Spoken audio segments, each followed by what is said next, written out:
Hello students, कैसे हैं आप सब। स्वागत है आपका मेरे YouTube channel NCERT maths plus पे। पिछले वीडियो में अपने एनसीईआरटी क्लास 12th मैथ्स में चैप्टर नंबर 13 में एक्सरसाइज 13.1 स्टार्ट कर रखी थी। ठीक है जी, क्वेश्चन नंबर 1 से लेकर 9 तक के क्वेश्चन अपने उस वीडियो में कर लिए थे। अगर आपको वो वाला वीडियो देखना है तो आप ऊपर जाके प्लेलिस्ट में देख सकते हैं। प्लेलिस्ट के अंदर आपको 11th क्लास के सारे चैप्टर अलग से, 12th क्लास के सारे चैप्टर अलग से और 10th क्लास के सारे चैप्टर अलग से सीरियल वाइज मिलेंगे। इवन आपको चैप्टर के अंदर पूरी की पूरी एक्सरसाइज भी क्या मिलेगी, सीरियल वाइज मिलेगी। आप किसी भी क्लास के अंदर कोई से भी चैप्टर में कोई सी भी एक्सरसाइज के अंदर कोई सा भी क्वेश्चन एग्जांपल देखना चाहते हैं तो आप ऊपर जाके प्लेलिस्ट में सिंगल क्लिक पे देख सकते हैं। ठीक है जी, आज के इस वीडियो में अपन एनसीईआरटी क्लास 12th मैथ्स में चैप्टर नंबर 13 में एक्सरसाइज 13.1 के जो रिमेनिंग क्वेश्चन है वो कंप्लीट कर देंगे। क्वेश्चन नंबर 10 मैंने बोर्ड पे लिख कर कह दो क्या कह रहा है कि एक काले और एक लाल पासे को उछाला गया ना। दो डाई है, एक रेड कलर की है और एक ब्लैक कलर की है, दोनों को उछाला गया, टॉस किया गया ना, थ्रो किया गया। तो दो क्वेश्चन है इसमें। पासों पर, पहला क्वेश्चन क्या कह रहा है, पासों पर संख्याओं का योग 9 होने की सह प्रतिबंध प्रायिकता ज्ञात कीजिए। यदि यह ज्ञात हो कि काले पासे पर 5 प्रकट हुआ ना, जो दोनों डाई पे जो नंबर है उनका सम 9 होने की हमें कंडीशनल प्रोबेबिलिटी फाइंड करनी है। और इवेंट कौन सा अकर्ड है कि रेड जो ब्लैक जो डाई है उस पर क्या हुआ है, 5 अकर्ड है ना, 5 आया। ठीक है, इसी तरह से पासों पर संख्याओं का योग 8 होने की प्रायिकता ज्ञात कीजिए, सह प्रतिबंध प्रायिकता ज्ञात कीजिए यदि यह ज्ञात हो कि लाल पासे पर संख्या 4 से कम है। तो करते हैं, है ना। माना काले पासे को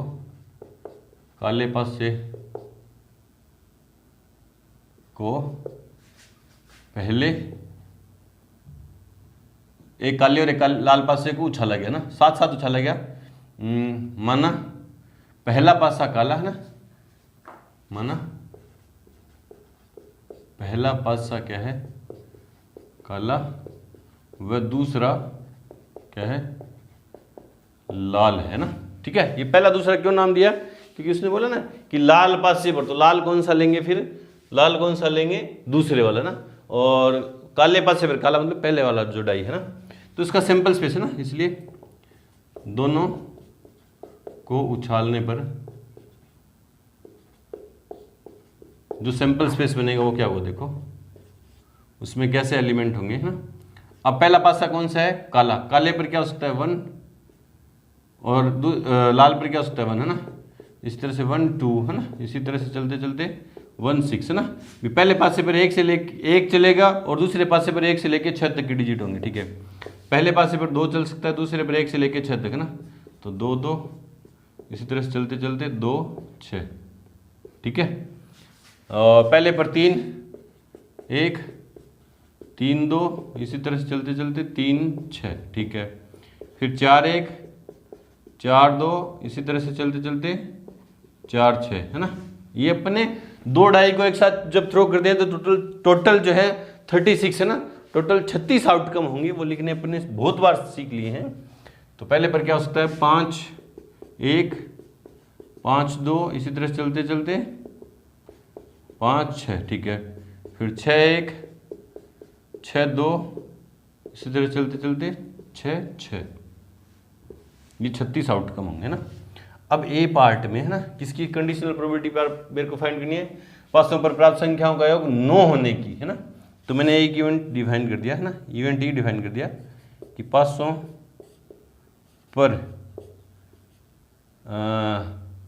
प्राप्त संख्याओं का योग कितना है, 9 है ना।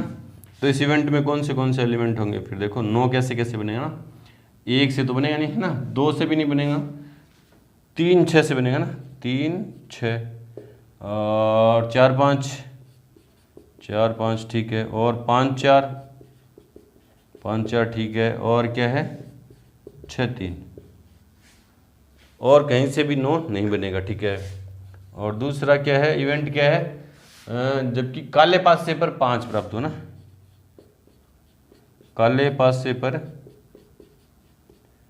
5 प्राप्त हुआ, 5 प्राप्त हुआ। और काला पासा कौन सा माना था मैंने, काला पासा कौन सा था, पहला है ना। तो पहले पासे पर 5 है, तो इसमें कौन से इवेंट होंगे फिर है ना, 5 1 है ना। देखो काला पासा मैंने कौन सा मान रखा है, माना पहला पासा काला है ना, तो जो फर्स्ट वाले आउटकम है वो किसके हैं, ब्लैक वाले डाई के, और सेकंड वाले जो आउटकम है वो रेड वाले के ना। तो पहले पासे पर 5 चाहिए मेरे को, तो 5 1 5 2 5 3 5 4, पहले पासे पर 5 आना चाहिए, दूसरे से मतलब नहीं मेरे को ना। 5 5 बोले सर पहले पासे पर क्यों, काले पासे पर बोल रहा है, हमने पहला पासा कौन सा मान रखा है, काला है ना। ठीक है, ये देयरफॉर ई इंटरसेक्शन एफ, ई इंटरसेक्शन एफ क्या होगा, देखो दोनों में कॉमन क्या है, 5 4 है, दोनों में कॉमन क्या है, 5 4 है ना। ठीक है, हमें किसकी प्रोबेबिलिटी चाहिए, ई की ना। Therefore probability of event E when F has been occurred, तो क्या हो जाएगा, probability of event E intersection F upon probability of F. तो probability of E when F has been occurred है ना, ई में कितने आउटकम है, क्योंकि ये सारे आउटकम क्या है, इक्वली लाइकली हैं, सबकी प्रोबेबिलिटी कितनी है, 1/36 1/36 ना, इक्वली लाइकली है। क्या हो जाएगा, 1/36 अपॉन एफ में कितने हैं, 1 2 3 4 5 6, 6/36 कैंसिल आउट। तो probability of E when F has been occurred, तो क्या हो गया, 1/6। ठीक है, ये है कंडीशनल प्रोबेबिलिटी किसकी, ई की, when F has been occurred. ठीक है, ये ए पार्ट हो गया। करते हैं बी पार्ट इसका ना। क्या करना है, पासों पर प्राप्त संख्याओं का योग 8 है ना। तो ई मैंने एक इवेंट डिफाइन कर दिया, पासों पर प्राप्त संख्याओं का योग कितना है, 8 है। तो ई में कौन से एलिमेंट होंगे, फिर देखो 8 कहाँ से बनेगा, 1 से तो बनेगा नहीं, 2 6 से बनेगा, 2 6 3 5 है ना, 3 5 से बनेगा 8, और 4 4 से भी 8 बनेगा, 4 4 से 8 बनेगा है ना, और 5 3 से बनेगा 8, 5 3 से 8 बनेगा, और 6 2 से 8 बनेगा। ठीक है, एफ मैंने दूसरा इवेंट डिफाइन कर दिया जो हो चुका है ना। यदि है क्या था कि लाल पासे पर संख्या 4 से कम ना, लाल पासे पर संख्या 4 से कम है ना। तो एफ में कौन कौन से आउटकम होंगे ना, लाल पासा कौन सा, पहले देखो लाल पासा दूसरा है ना, लाल पासे पर जो संख्या है वो 4 से कम है ना, 4 से क्या है, कम है, लाल दूसरा पासा है ना। तो 1 1 2 1 से लेके 6 1। ठीक है, लाल पासा दूसरा है, दूसरे वाला जो है लाल पासा है ना, तो 1 1 है ना, 1 1 से लेके ये है ना, ये रे दूसरे पासे पर 4 से कम चाहिए मेरे को ना। ठीक है, फिर 1 2 2 2 से लेके 6 2। ठीक है, फिर 1 3 2 3 से लेके 6 3 तक, 6 से 4 से कम है ना, 4 से कम, तो ये होंगे 18 आउटकम होंगे। इसमें कितने आउटकम होंगे, 18। लाल पासा कौन सा है मेरा, दूसरा है ना, दूसरा पासा लाल है, तो दूसरे पासे पर मेरे को 1 चाहिए, 2 चाहिए या 3 चाहिए, 4 नहीं चाहिए, 4 से कम चाहिए ना। तो 1 1 1 और 1 2 3 1 4 1 5 1 6 1। ठीक है, इसी तरह से 1 2 2 2 3 2 4 2 5 2 6 2। ठीक है ना, ठीक है 1 2। ठीक है, फिर 3 वाले 1 3 2 3 3 3 4 3 5 3 6 3 वाले हो गए। ठीक है, 4 तो है नहीं। ठीक है, अब देखते हैं ई इंटरसेक्शन एफ में, देयरफॉर ई इंटरसेक्शन एफ, इसमें क्या 2 6, ये दूसरे पासे पर जो है ना, ये होगा ना, दूसरे पासे पर संख्या 4 से कम है ना, 6 है इसमें, ये 5 है इसमें, 4 है इसमें, 3 है, तो 5,3 और 6,2 होगा इसमें, दोनों में कॉमन। 5,3 कहाँ है देखो, इसमें आएगा 5,3, और 6,2 कहाँ है, यहाँ 6,2 ही रहा ना। Therefore probability of event E when F has been occurred, इसका फॉर्मूला क्या है, E intersection F upon probability of F. Value put कर दो, क्योंकि सारे आउटकम कैसे हैं, इक्वली लाइकली हैं। इंटरसेक्शन एफ में कितने हैं, 2/36 बट्टा एफ में कितने हैं, 18 है ना, 18/36। देखो ना, 6 6 12 6 18, 36 से 36 कैंसिल, 2/18 काट दिया तो 1/9। और ये फॉर्मूला क्यों लगाया, सिंस यहाँ लिख दो इक्वली लाइकली आउटकम्स। ठीक है, तो probability of E when F has been occurred, check कर ले रहे हैं क्वेश्चन नंबर 10th 13.1 में क्वेश्चन नंबर 10th,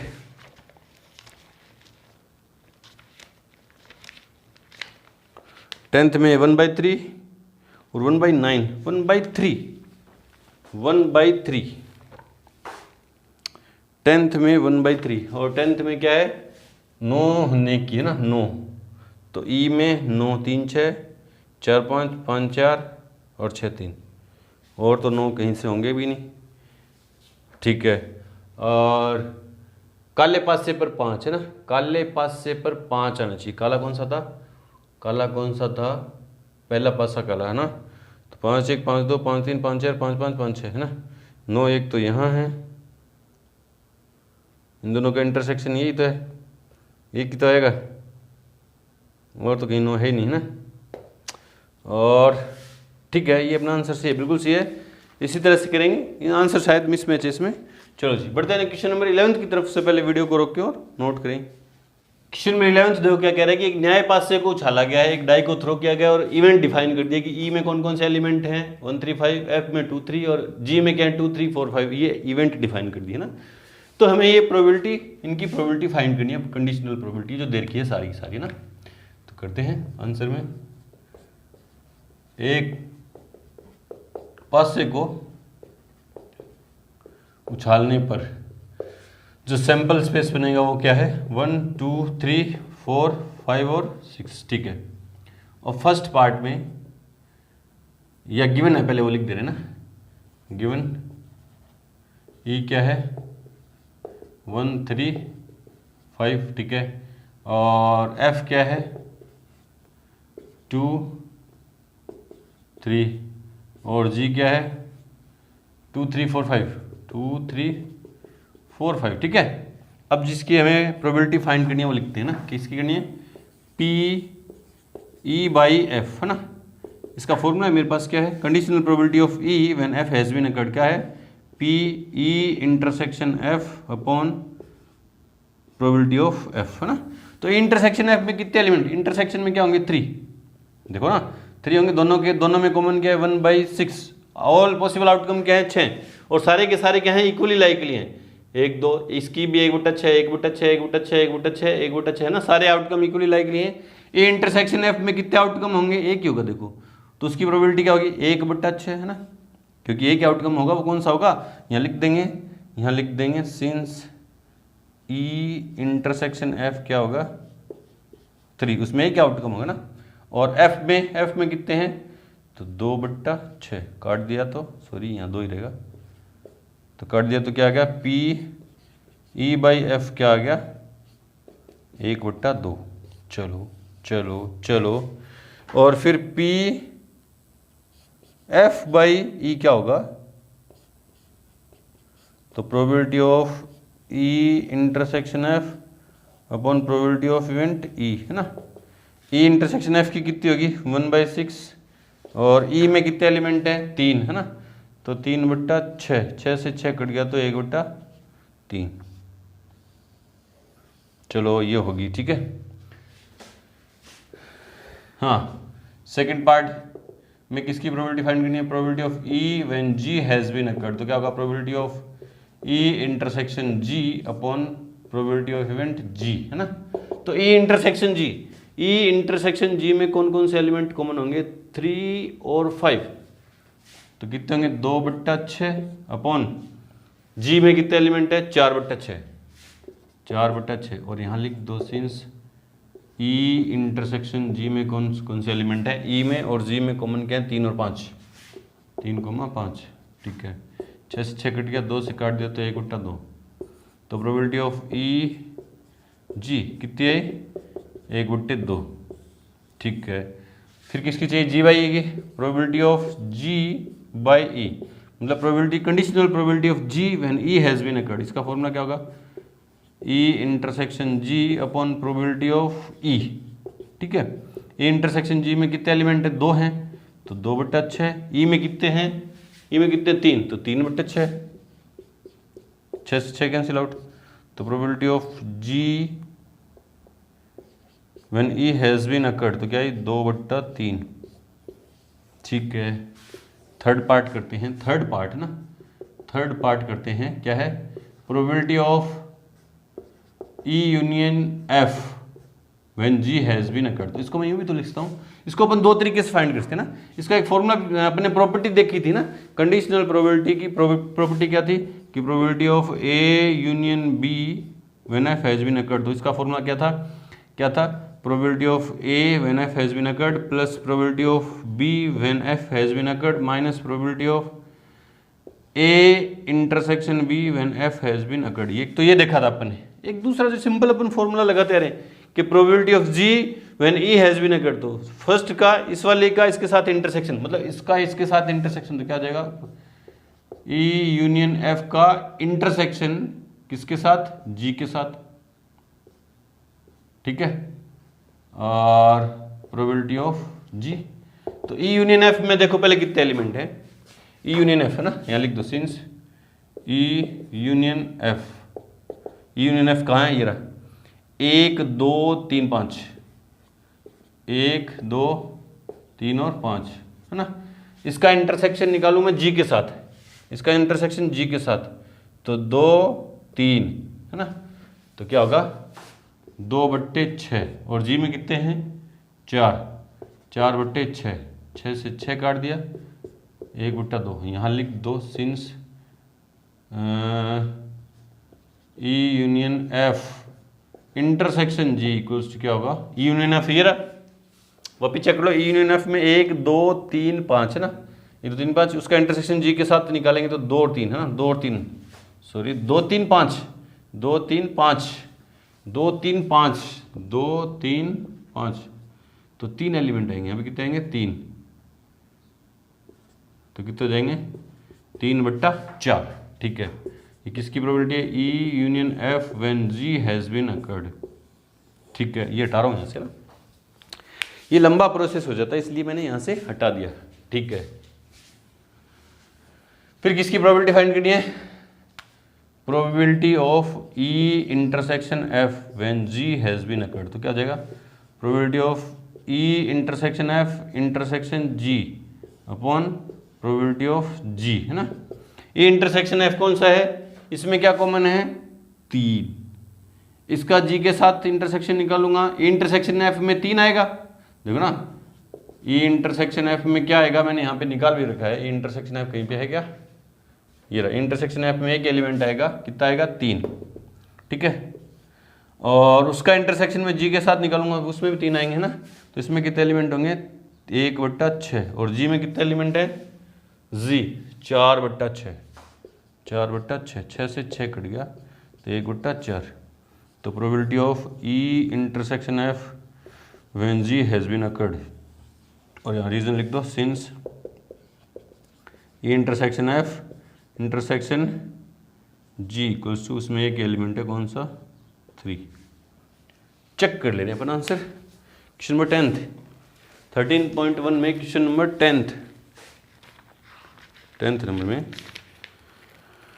नंबर में A है 1/3, सॉरी 11th है, 11th में 1/2 1/3, ठीक है, 1/2 2/3, ठीक है, और 3/4 1/4, बिल्कुल सी इस तरह से करेंगे सारे क्वेश्चन। चलो जी बढ़ते हैं क्वेश्चन नंबर 12 की तरफ। से पहले वीडियो को रोकें और नोट करें। क्वेश्चन नंबर 12 देखो क्या है कि माना कि जन्म लेने वाला बच्चा लड़का या लड़की होना समसंभव है ना, ये इक्वली लाइकली है कि जो भी बच्चा जन्म लेगा वो लड़का है या लड़की है, मतलब दोनों के होने की संभावना क्या समान है, प्रोबेबिलिटी सेम है, ठीक है। यदि किसी परिवार में 2 बच्चे हैं, कितने बच्चे हैं 2 बच्चे हैं, तो दोनों बच्चों के लड़की होने की सह प्रतिबंध प्रायिकता क्या है ना, दोनों बच्चों के लड़की होने की हमें कंडीशनल प्रोबेबिलिटी फाइंड करनी है कि दोनों बच्चे कैसे होने चाहिए, लड़की होनी चाहिए, ठीक है। यदि यह दिया गया है कि फर्स्ट पार्ट में तो दिया गया कि छोटा बच्चा लड़की है, और दूसरे पार्ट में दिया गया कि न्यूनतम एक बच्चा लड़की है ना, माना लड़के को 20 व लड़की को G से लिखा जाता है ना, इसलिए 2 बच्चों के परिवार का सैंपल स्पेस है ना, दो बच्चों के जो परिवार है उनमें सैंपल स्पेस क्या होगा ना, बच्चे दो ही बच्चे हैं तो कैसे होंगे, या तो दोनों लड़के होंगे है ना, या पहला बच्चा लड़का दूसरी लड़की होगी, या पहली लड़की दूसरा लड़का होगा, या दोनों ही कैसी होंगी, लड़कियां होंगी ना। देखो ना, दो ही बच्चे हैं किसी परिवार में तो पहला मतलब बड़ा बच्चा लड़का छोटा भी लड़का, बड़ा लड़का छोटी लड़की, बड़ी लड़की छोटा लड़का, या दोनों ही क्या होंगे, लड़कियां होंगी ना। ये सैंपल स्पेस है और ये इक्वली लाइकली है, देखो ना 1/4, क्योंकि 1/2 इंटू 1/2 1/4, इसकी 1/4 इसकी 1/4 इसकी 1/4 है ना, और उसने बोला भी है इक्वली लाइकली ना। अब ई एक इवेंट डिफाइन कर दिया ना, ई एक इवेंट डिफाइन कर दिया, किसी परिवार में दो बच्चे लड़के, दोनों बच्चों के लड़की होना, दोनों बच्चों का लड़की होना, तो इसमें कौन से एलिमेंट आएंगे, एक एलिमेंट आएगा कौन सा, ये। इसकी मेरे को कंडीशनल प्रोबेबिलिटी फाइंड करनी है। जो फर्स्ट पार्ट में मेरे को एफ इवेंट जो डिफाइन किया है वो क्या किया है कि छोटा बच्चा है ना, छोटा बच्चा क्या है, छोटा बच्चा क्या है, लड़की है ना, लड़की है ना। तो एफ में कौन से एलिमेंट आएंगे, छोटी लड़की है मतलब छोटे वाली है ना, दूसरा बच्चा लड़की है तो बीजी या जी। इसमें तो बड़ी लड़की है छोटी नहीं है ना, छोटा लड़का है इसमें, हमें कौन सी चाहिए, एफ इवेंट कौन सा, छोटा बच्चा लड़की है। देयरफॉर ई क्या है, ई ये रहा, एफ ये रहा, ई इंटरसेक्शन एफ क्या आया, ई इंटरसेक्शन एफ क्या आया, इसमें एक एलिमेंट जी।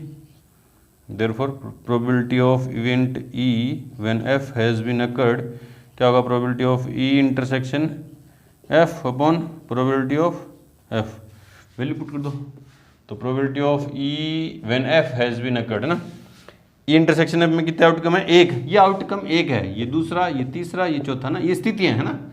तो 1/4 अपॉन एफ में कितने हैं, 2/4 है ना, 2/4 और कट गया। और ये वाला फॉर्मूला क्यों लगाया कि नंबर ऑफ फेवरेबल, इस इवेंट की प्रोबेबिलिटी फाइंड करने के लिए मैंने कौन सा फॉर्मूला लगाया कि number of favourable outcome upon number of possible outcome. ये क्यों लगाया, क्योंकि सारे आउटकम क्या है, इक्वली लाइकली है।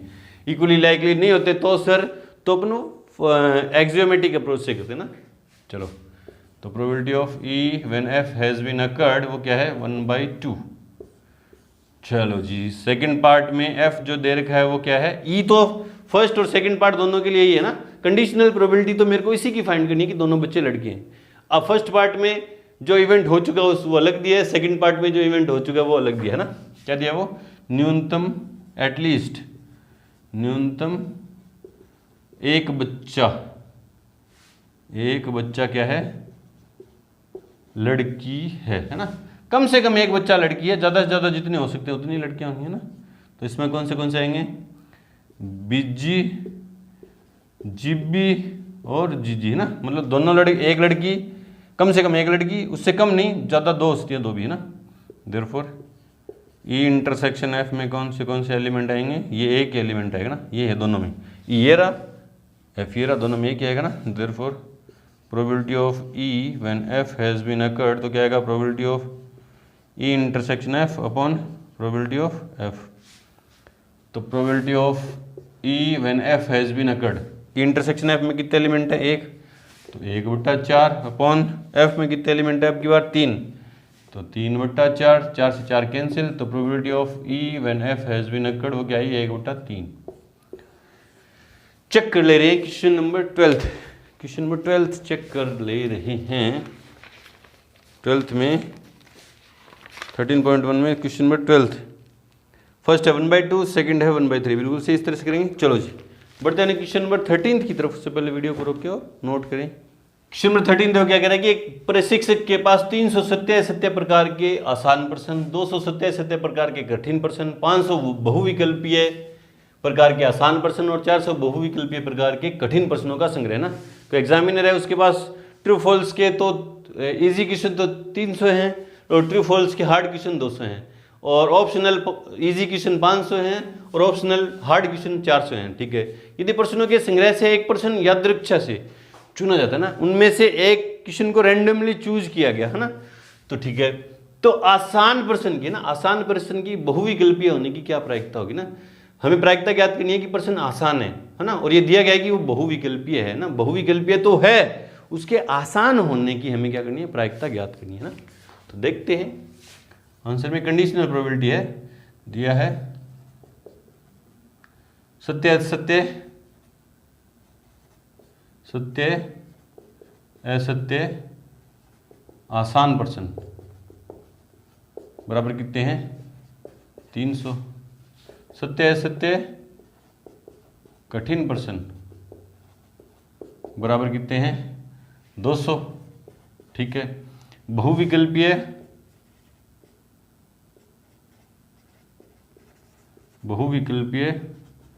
आसान प्रश्न है ना, आसान प्रश्न कितने हैं 500 बहुविकल्पीय प्रकार के आसान प्रश्न है ना। और बहुविकल्पीय कठिन प्रश्न बराबर कितने हैं 400 है ना। देयरफॉर कुल प्रश्न है ना, कुल प्रश्न कितने हैं 900, 1100, 1400। तो नंबर ऑफ एलिमेंट है ना, therefore number of element in sample space equals कितने हैं 1400। बोले सर क्यों? क्योंकि इन 1400 में से तो एक रैंडमली चूज किया जाएगा। टोटल 1400 क्वेश्चन है, इनमें से एक चूज किया जाएगा। ठीक है ना। अब हमें प्रोबेबिलिटी किसकी फाइंड करनी है? एक इवेंट मान ले रहा हूं मैं, डिफाइन कर दे रहा हूं ना, पर्सन आसान पर्सन है ना, आसान पर्सन। तो उसमें कितने एलिमेंट होंगे? नंबर ऑफ एलिमेंट इन ई है ना, नंबर ऑफ एलिमेंट इन ई आसान पर्सन कितने हैं 300 प्लस कितने हैं 500 बराबर कितने होंगे 800। ठीक है। और एफ मैंने इवेंट डिफाइन कर दिया बहुविकल्पीय प्रश्न है ना, बहुविकल्पीय प्रश्न ये हो चुका है। तो F number of element in F कितने हैं बहुविकल्पीय कितने हैं 500, 400, 900। 500 प्लस 400 बराबर 900। Therefore number of element in E intersection F है ना। ई इंटरसेक्शन एफ का मतलब क्या है? आसान पर्सन और बहुविकल्पीय। आसान पर्सन और बहुविकल्पीय वो कितने हैं 500 है ना। आसान भी होनी चाहिए। ई इंटरसेक्शन एफ का मतलब क्या? आसान भी होनी चाहिए और वो बहुविकल्पीय भी होनी चाहिए। तो बहुविकल्पीय आसान कितने हैं 500 है ना।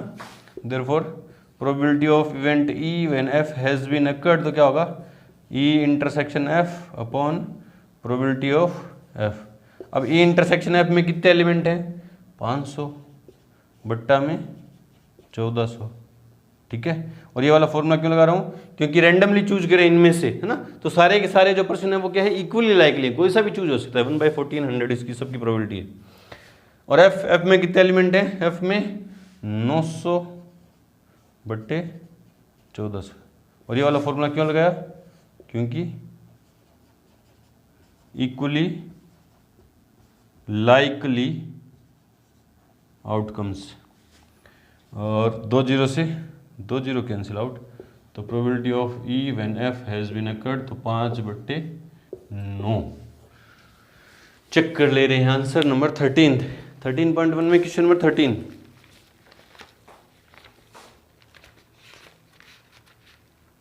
क्वेश्चन नंबर 13 5/9 बिल्कुल से इस तरह से करेंगे।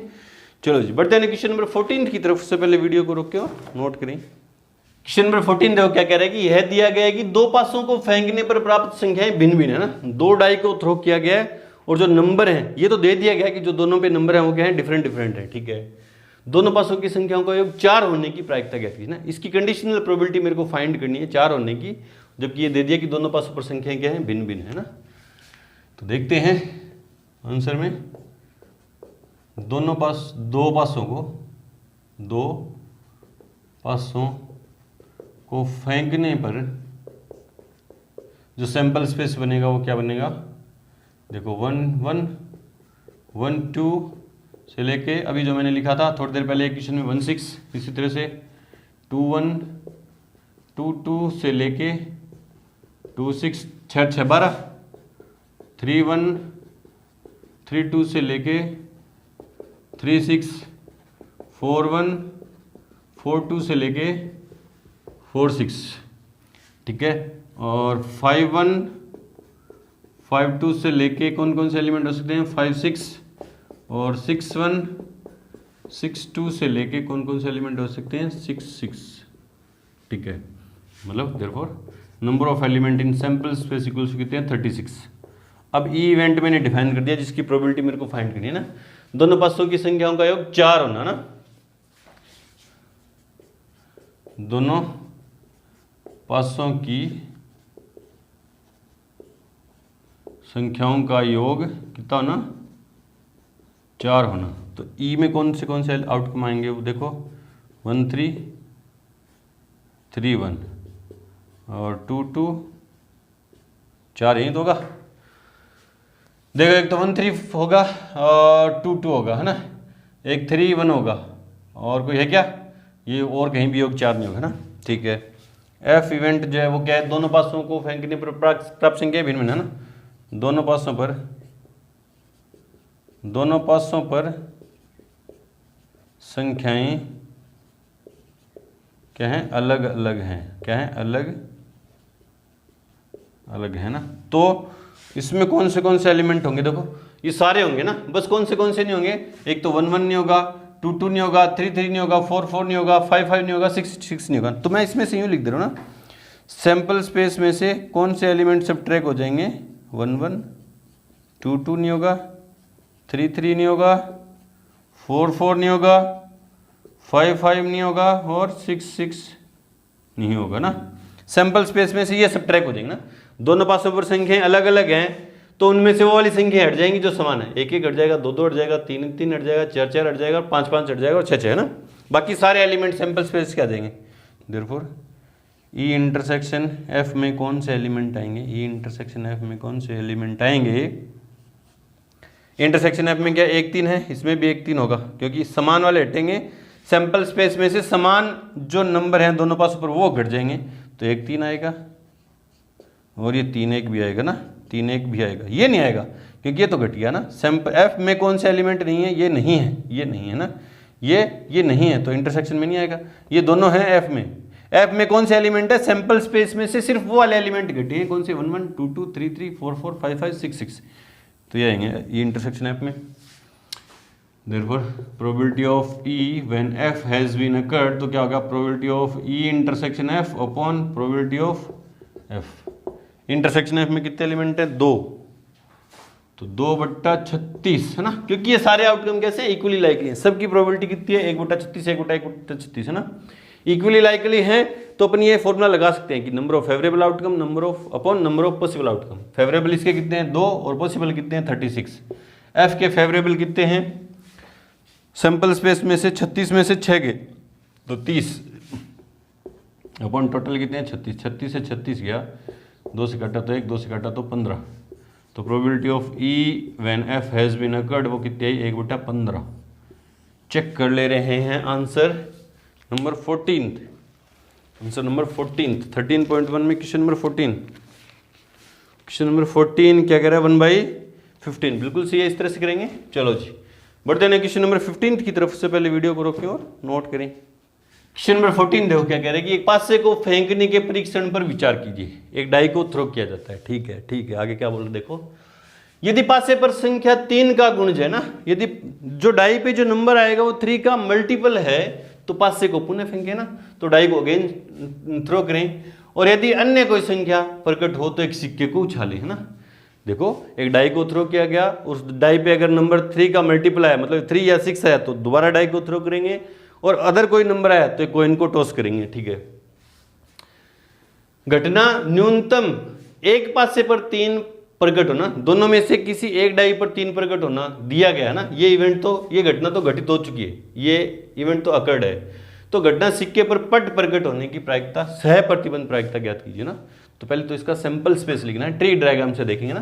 पहले डाई को थ्रो किया गया ना, पहले किया गया क्या, डाई को क्या किया गया, डाइस को थ्रो किया गया, तो क्या आएगा उस पर 1 या 2, ये देखो 1 या 2 या 3 या 4 या 5 या 6। जब नंबर 3 का मल्टीपल है, जब नंबर 3 का मल्टीपल है तो एक डाई को दोबारा थ्रो करेंगे, यहां भी 1 2 3 4 5 6 है ना। अदरवाइज एक कॉइन को टॉस करेंगे, एस टी है ना, ठीक है। ये सैंपल स्पेस बन जाएगा ना। तो देखो आंसर में दिए गए परीक्षण का सैंपल स्पेस है ना, अब ये समझ जाएगा कि दिया गया कौन सा परीक्षण है कि डाई पर 3 आया तो दोबारा डाई को थ्रो किया गया, और 3 का मल्टीप्लाई तो दोबारा डाई को थ्रो किया गया, अदरवाइज ये कॉइन को, है ना। तो मान लो डाई पे फर्स्ट बार जब थ्रो किया तो डाई पे 1 आ गया, तो कॉइन टॉस करेंगे तो H या 1T, 1H या 1T। 2 आ गया तो 2H या 2T, 3 आ गया तो 3H, नहीं 3 आ गया तो डाई थ्रो होगी, है ना, 3 आया तो डाई थ्रो होगी, है ना। 4 आया तो 4H 4T, 5H 5T, है ना। देखो ना, जब 1 आया डाई पे फर्स्ट टाइम, जब डाई को थ्रो किया तो 1 आया तो कॉइन को थ्रो किया, कॉइन को टॉस किया तो उस पे H या T, ना, तो 1H 1T, इसी तरह 2H 2T, 4H 4T, 5H 5T, ठीक है। जब 3 आ गया फर्स्ट टाइम डाई पे क्या आ गया 3, तो सेकंड टाइम मैंने डाई थ्रो की, उस पे क्या हो सकता है इनमें से कुछ एक, तो 3 1, 3 2, 3 3, 3 4, 3 5, 3 6, और 6 आया तो 6 1, 6 2, 6 3, 6 4, 6 5 और 6 6, ये आया सैंपल स्पेस। ये सैंपल स्पेस लिखना समझ में आ गया ना। ये ट्री डायग्राम से देखा कि फर्स्ट टाइम डाई को जब मैंने थ्रो किया तो 1 2 3 4 5 6 में से कुछ भी आ सकता था। जब 1 आया, है ना, जब नंबर 3 का मल्टीपल होगा, डाई पे नंबर 3 का मल्टीपल होगा तब तो दोबारा डाई थ्रो करेंगे, अदरवाइज ये कॉइन को टॉस करेंगे। तो 1 आया तो 1H 1T 2T, ये सारे लिख दिए मैंने, हाँ। ये सैंपल स्पेस आपके समझ में आ गया, ठीक है।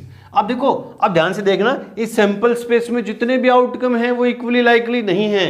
देखो इसकी प्रोबेबिलिटी क्या है, 1/6 इंटू 1/2, तो 1/12, 1/6 इंटू 1/2 1/12, इसकी 1/12, 1/12, 1/12, 1/12, 1/12, 1/12, लेकिन इसकी देखो 1/6 इंटू 1/6, 1/36, तो इक्वली लाइकली नहीं है। तो इस सैंपल स्पेस में जितने भी इवेंट होंगे उनकी जब अपन प्रोबेबिलिटी फाइंड करेंगे तो वो कैसे करेंगे, एक्सियोमेटिक अप्रोच से। वो वाला फॉर्मूला मत लगा देना अपन अब की बार के total number of possible outcome, favourable outcome upon total number of possible कितने आउटकम आए इसमें, 1 2 3 4 5 6 7 8 9 10 11 12 13 14 15 16 17 18 19 20, अपॉन में 20 वैसे मत कर देना, एक्सियोमेटिक अप्रोच से। मतलब किसी भी इवेंट की जो प्रोबेबिलिटी है उस इवेंट में जितने भी आउटकम होंगे उनकी प्रोबेबिलिटी का सम होगा, ठीक है। तो देखते हैं इवेंट प्रोबेबिलिटी फाइंड करनी है उसकी, उस इवेंट को मैं ई से डिफाइन करता हूँ ना, सिक्के पर पट पर करता हूँ ना, है ना, सिक्के पर पट मतलब टेल पर कट होना। तो ई इवेंट में कौन से एलिमेंट आएंगे, 1T 2T 4T 5T, ये तो होगा 1T 2T 4T 3T तो होगा नहीं, क्योंकि 3 जब आएगा तो डाई थ्रो होगी, है ना, 4T और 5T, ठीक है। और F एक इवेंट है, वो क्या है, न्यूनतम एक पास से पर संख्या 3 पर गढ़ो ना, न्यूनतम